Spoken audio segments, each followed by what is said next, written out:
I have a question. For anybody in a relationship, do you go to your partner and explain what you're doing? Do you include them in all of your decisions? Do you let them know that their thoughts and feelings and opinions matter? Or do you tell them it's none of their business? Do you also send the opposite sex personal pictures of your home, of the things you're doing, in a business deal?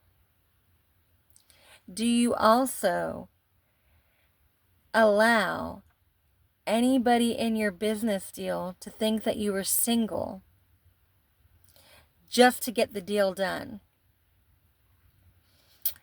Do you disrespect your partner if there's money involved? Do you tell your partner that you are no longer allowed to be in their business as a punishment because they are holding you accountable to the moral standard that is correct?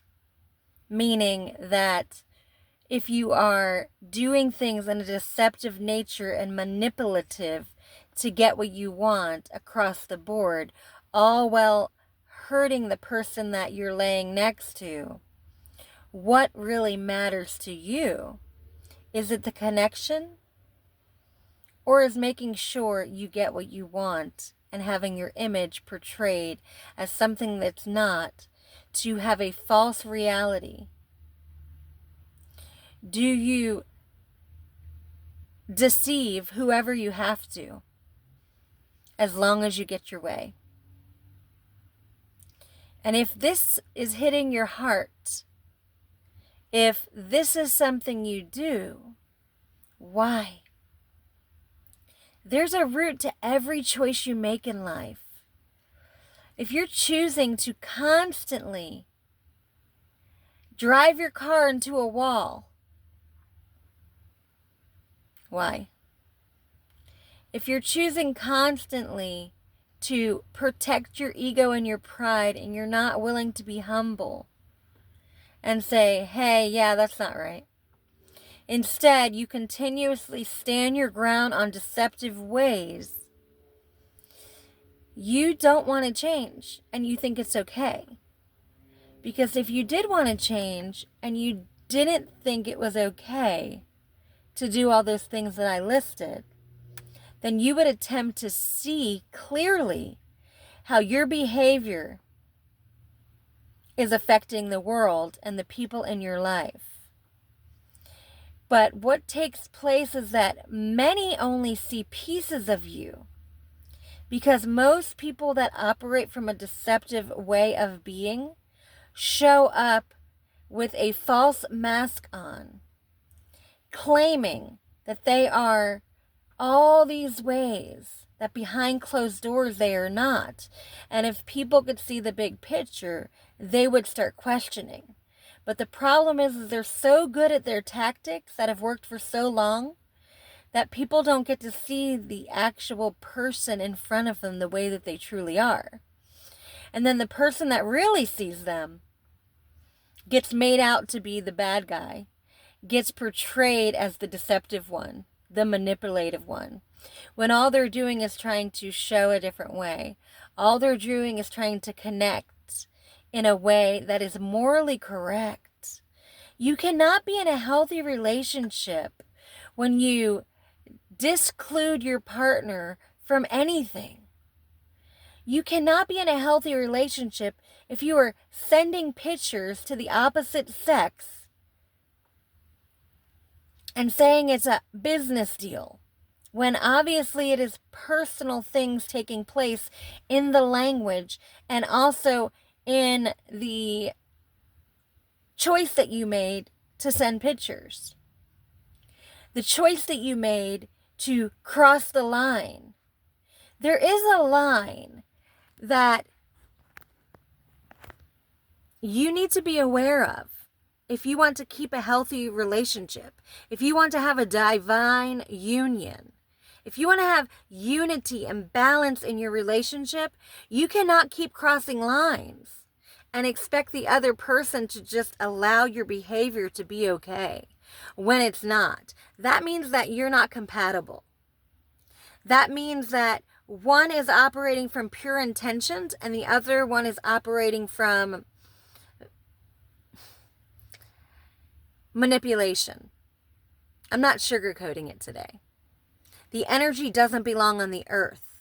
If you are doing anything that you call is taking risk, you need to ask yourself, if you even give a fuck, what risks aren't worth taking?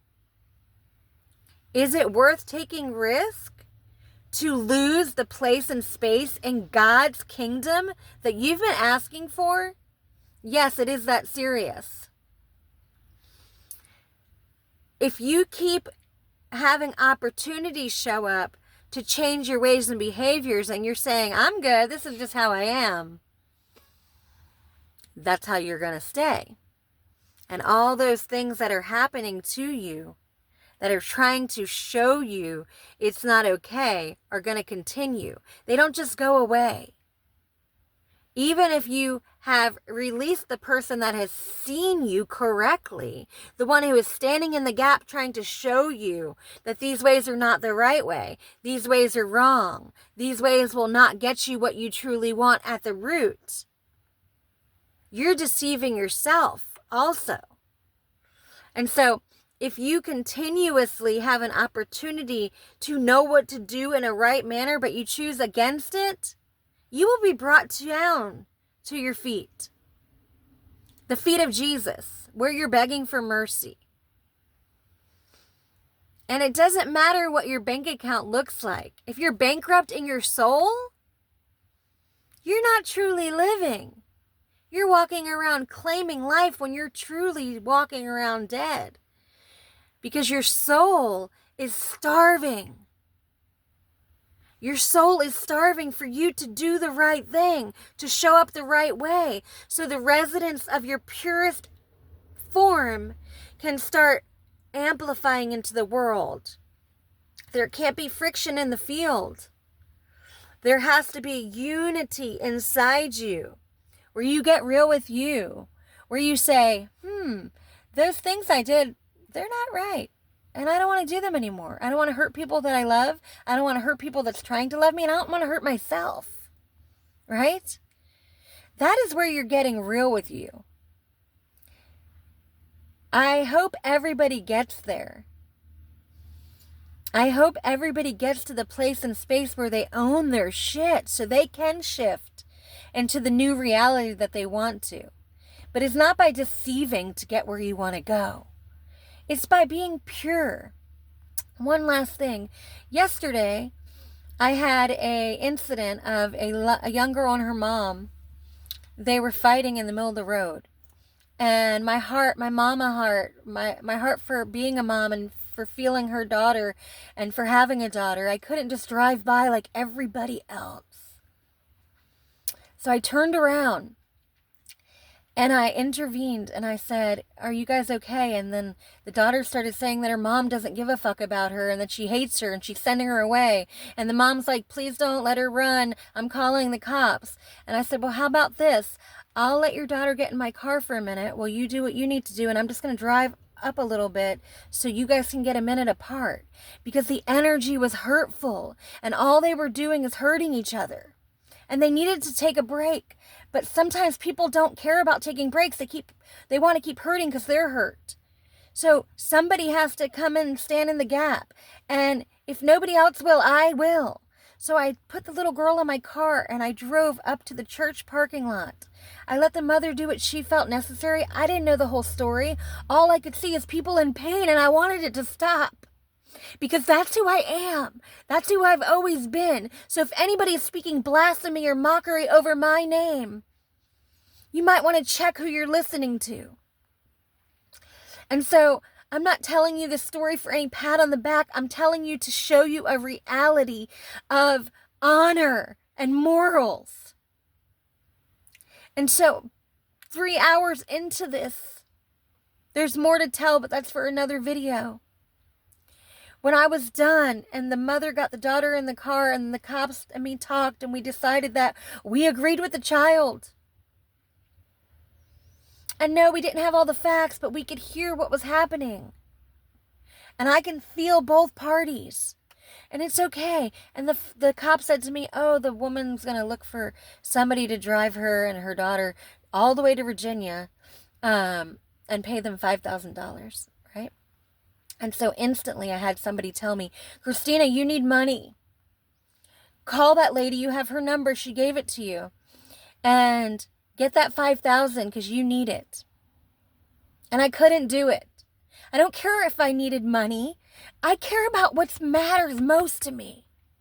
I did not agree with what the mother was doing. Am I the mother? No. I'm not judging the mother. I'm not judging the child. I'm having discernment on what I felt in the moment. And I also will not dishonor my heart and my morals for money. I did not agree what was happening. So no, I will not call a lady and ask her to let me help her in a financial way to benefit me when I didn't agree with her choice. That is authenticity. That is not doing whatever you need to do to get whatever you have to get because of X, Y, and Z in your life. No. No. That is not okay. That is deceptive. That is deceptive. That is not honor. That is not honoring yourself. That is not honoring what you believe and stand on. That means you can be swayed no matter what just to have your needs met. And you don't really care what you really feel deep at the core. That is not okay. And that is the energy that I am speaking of. To show up in a way that is hurtful to anybody needs to leave this earth. The energy. I'm not speaking about people. I'm speaking about the energy. And if you have been in that energy for so long where that's how you operate, you need to get to the root. There is a root of why you do that. And if somebody is in your life trying to show you that, it's because they love you. Especially if you're hurting them when you're hurt and attacking them when you're hurt. And trying to make them have fear because you have fear. And they're still there. They love you more than anybody. And if you don't see that, that's your loss, not theirs. God can only help you if you let him. And Jade used to say to me, my best friend who passed, help me help you. Well, you cannot help people that don't want the help. You can't. So stop sacrificing, if you are on the other side of that coin, to assist people in seeing what they're not ready to see, to hold people in the space and place that they're in while they're pulling you into their space. No. Stay where you're at. Let them come to you. Love people, but sometimes loving them from a distance is saving yourself when they're not ready to go where you're at. And that's not judgment. That's honoring you. That's loving you. So let's get back to that. Let's get back to loving each other, to trying to understand the operating systems, but to also respect the fact that if something is not conducive to our life and it keeps taking more than it's giving, it's not reciprocal, that it's time to leave it, unless it can show up correct. Have a blessed day.